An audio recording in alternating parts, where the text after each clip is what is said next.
কৃষ্ণচূড়া ফুল বৈশাখের শুরুতেই চারদিকে ছড়িয়ে দেয় তার রক্তরাঙা রূপ। কেবল গ্রামেই নয়, শহর নগর জীবনেও মানুষের দৃষ্টির সীমানায় স্থান করে নিয়েছে রক্তরাঙা কৃষ্ণচূড়া। তাই এই ফুলের রক্তিম জাগরণ পথচারীদের মুহূর্তের জন্য হলেও শিহরণ জাগায়।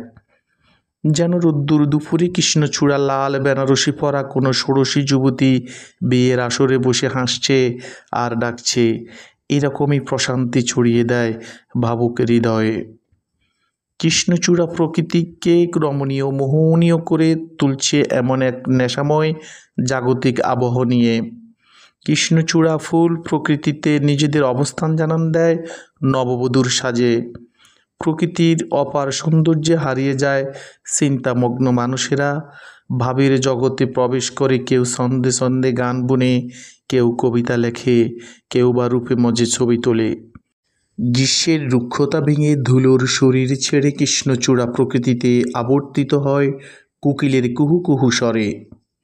তখন প্রেমিকের যুগল দারুণ মোহে হারিয়ে ডুব দেয় পৃথিবীর শ্রান্তির গভীরে।